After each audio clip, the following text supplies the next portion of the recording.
not that I really need to do a lot of setting up for, hey, this is who Shedeur Sanders is. I feel like even bro, people who don't even watch college football know who Shedeur Sanders is. But give us kind of the rundown on who Shedeur is as a prospect, Charles. He's interesting, because I tend to get or really not tend to get, like, the whole time I've been watching Shedeur Sanders, I've been like, this is a quality quarterback. This is an NFL quarterback. I just kind of get confused on, like, do I really need to take this guy with a top 5 pick? Back in the olden days of 2011 when the CBA was just signed, this was like the ideal like second round quarterback dice roll. Someone like the Andy Dalton, Colin Kaepernick range, where you're like, oh, there's some traits here that we like, but don't know if the whole picture is clean enough where we need to invest a first round pick. But now, like last year, we got 6 quarterbacks going top 12, so I would imagine that he still ends up in the first round. The thing about Shedeur is, if you kind of do some research on him, it's like he's kind of been training his whole life for this moment. Deion Sanders was his offensive coordinator or head coach every year since middle school for him. And obviously when you have, the resources that he had growing up, you can get access to, some better quarterback training, maybe than other guys can get.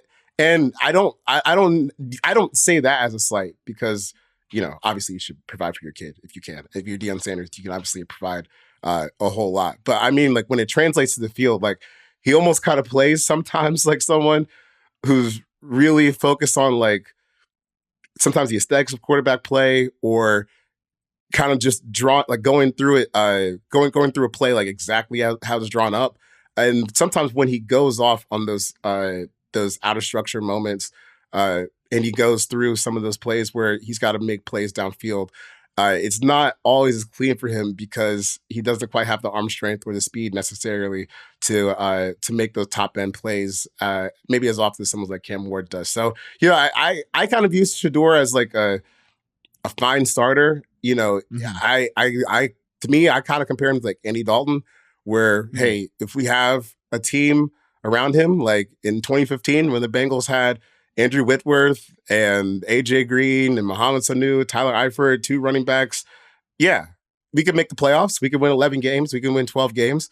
But I don't view him as a guy who's ever going to be in the upper echelon of quarterbacks. I just view him as kind of like, a safe, solid starter that I don't really know. If you're the Giants, you really need to invest a number 3 overall pick in this guy. Like, what's the rare picks? What's the rare trait here that's going to get him, to the next level? Yeah, I think that makes a lot of sense. When you're bringing up the point about him working out a structure, to me, and I've watched a lot of Shedeur because I've obviously been working on Travis Hunter, and like I said, everybody has a lot of experience watching Shedeur Sanders at this point. The phrase to me, and I use this a lot with quarterbacks, when he's working outside of structure, it seems like he's a guy who's trying to write some checks that maybe his physical gifts can't cash. To me, now I do think from an structure perspective, inside the pocket, what are you pushing at? The offensive line. If you're listening to the show, we're throwing up the graphic of the potential offense for the New York Giants, and right, yeah. I'm glad that you brought this up, Charles, because I think with the Giants, it's gotten painted as like, okay, they're good on the offensive side because like they've got Malik Neighbors, they brought back Darius Slayton for whatever reason. Those two can't break up with each other. There's some like interesting young players like Tyron Tracy, Theo Johnson, and I get that. And obviously Andrew Thomas, when he's on the field, is one of the 5 best left tackles in the league, but he's had injury issues. But then you go everywhere else and it's pretty huge, like question mark at this point from an offensive line perspective. And obviously, again, if we're talking about Sanders here, like from a player comparison standpoint, because you brought up Andy Dalton, I had the thing where I said this with EJ on the show at the Combine, where I was watching him and I'm like, yo, he's Teddy Bridgewater, right? And I thought I was such like a smart comp, like, oh, I'm so proud of myself for thinking of Teddy Bridgewater. But then everybody has that. We just threw it on the graphic here, but you mentioned Andy Dalton, and the other one that we have on the big board at Yahoo Sports is Kirk Cousins. I actually think that makes a lot of sense from like a ceiling perspective, maybe like. okay, we're happy this guy is our starter. We're running a really good offense with him, but it's always going to leave you wanting a little bit more. That kind of actually is a really good distillation, or just distilled version of who Sanders could be from maybe a ceiling perspective. Yeah, I think he's more mobile than Kirk. I'll give him that. Well, that's fair. Come on. But I do think from a ceiling perspective, I do think that's fair because Sanders is going to be a quarterback that wins from the pocket. He's he's not the biggest dude. He's not the fastest dude, but I think at times when we say it's a lot sometimes about quarterback prospects, but when the picture's clean, he looks really impressive. The willingness to throw over the middle, I think, is noteworthy. Honestly, sometimes the accuracy over the middle is noteworthy. I just get where I get concerned with Shedeur is kind of the consistency for a guy who doesn't have elite traits. He's an accurate quarterback. I think the completion percentage numbers are juiced by sometimes some RPO stuff, which is that's just college football. That is what it is. But when you start looking at how much better is he going to get? I obviously he's going to get better as he plays in the NFL and gets used to the speed of the game. But I just don't know if I perceive as a quarterback where you're winning because of him. Now, that doesn't mean he's a bad quarterback prospect. Right. I think he can be a fine starter. And then you get to the end of the rookie deal, you're like, oh, what do we do here? Probably won't let him go, but you got to keep him moving. I just think that's still probably worth the first round pick, just not at the top of the draft. If you're taking Shedeur Sanders at 3, you're passing on players who are several tiers better than him. I think we have him around 34, 35 on the big board, which means, still likely a first round pick, because once you get down in that range, it's all, teams choosing off their own boards at that point. There's not really consensus first round players at that range, but quarterback tax probably getting pushed up a little bit.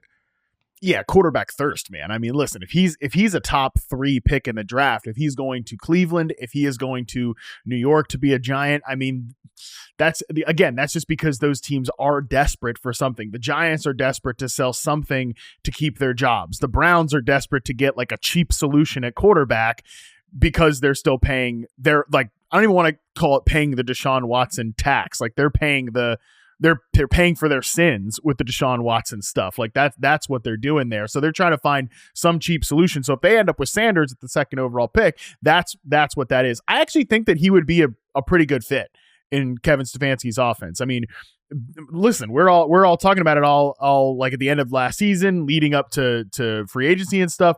Kirk Cousins, he's going to just be Kevin Stefanski's quarterback because he was Kevin Stefanski's quarterback before. He would make for a cheap little solution for them because of the stuff that went down with your Falcons. That hasn't happened yet. But I mean, would it not just, again, we're a guy that we're saying could be a Kirk Cousins type. It makes a lot of sense, I think, actually, in this Browns offense. And they have some issues, obviously, at left tackle, kind of like DeJuan Jones. Is that a solution? What are we talking? Jedrick Wills, that he's obviously moved on. It wasn't a good first round pick there, anyways. Jerry Jeudy is a fine receiver. He's probably not a guy I'd want as a 1, but he's a good starter. Cedric Tillman showed something towards the end of the season. David Njoku is still a really good tight end. There's something, I think, to actually put together a pretty good offense if Sanders is their guy there in Cleveland. Yeah, the Jerry Jeudy stuff is funny to me this year because you look at this offense. This is a prime NBA player who just gets 20 points per game because somebody's got to score. It's not the prettiest 20 points per game, but he's probably gonna put up numbers because who else are you gonna throw to in this wide receiver room?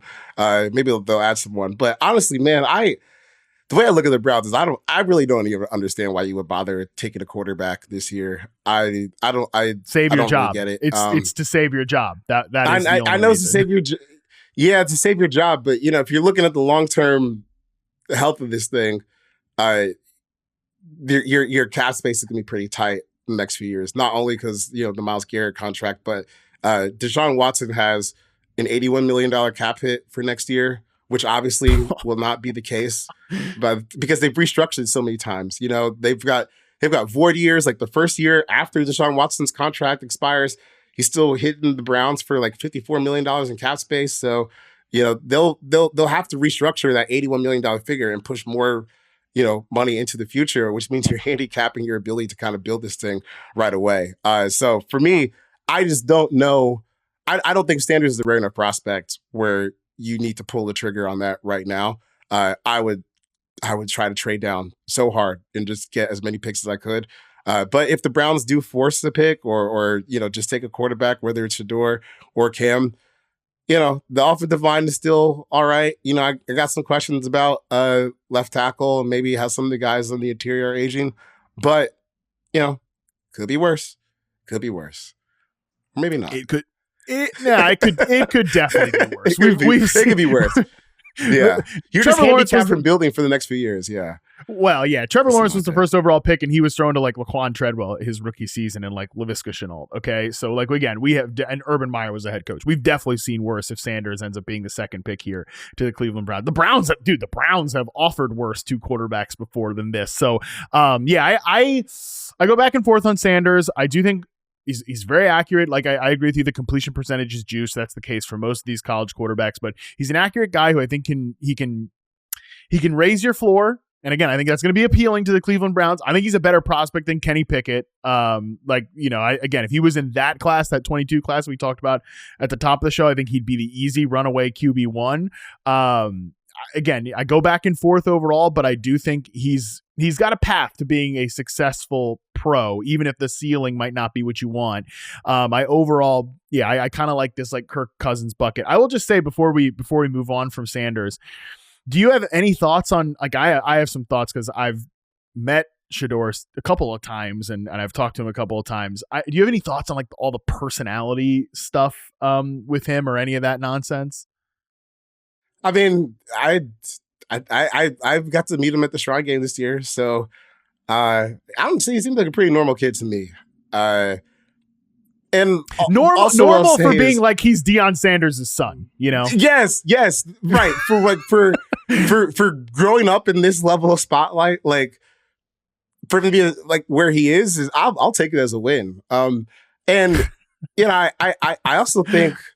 Because you've seen Shiloh, that guy's got his brother, the safety who played over there. He's got some issues. So like you see where it could have been. And for him to be like the face of Jackson State's football team, to be one of the faces of Colorado's football program for the past 2 years, while also dealing with the media, cloud that comes with everything Deion Sanders has been for the past like almost 40 years, right?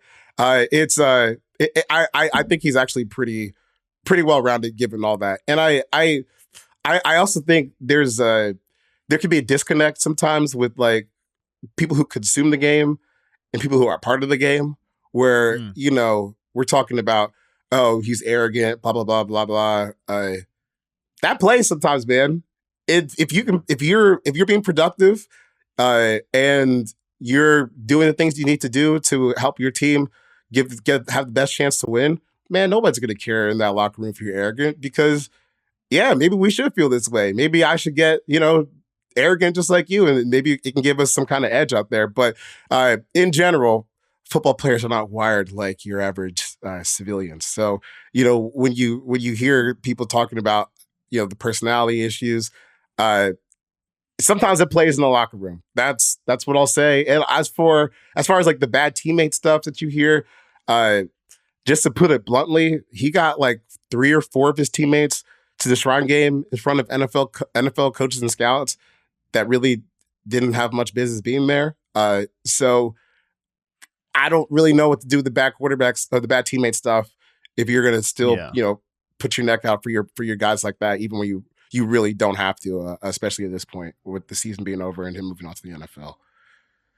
Yeah, I will just say from a Shedeur Sanders point, one, I really enjoyed my conversation with him a couple of years ago at Super Bowl Media Week. I thought he was a very, very dedicated, like hardworking guy, clearly really cares about being like the best version of himself as a player and knows that there is that pressure on him because he's Deion Sanders' son.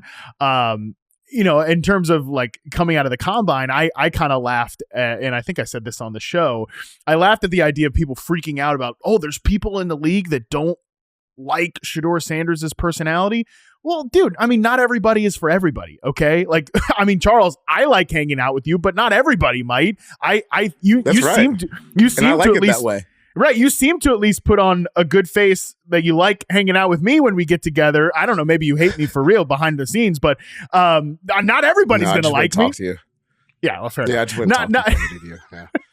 That's good. I mean, that's good to know. Makes me feel. That was actually the only reason I brought this up, because I needed some validation that our friendship was actually real. But not everybody wants to be friends with me. Like, not everybody's for everybody, so that's totally fair. But again, I think overall he's a guy who, from a year one perspective, he's definitely not a fantasy consideration because he doesn't have that type of athletic upside to be a scrambler or anything like that. But he might be a guy who can raise the ceiling of or at least raise the floor of an offense. Like if he goes to the Giants, rookie quarterbacks can always be dicey, but that's probably a little bit better of a situation for Malik Nabers than what he was dealing with last year.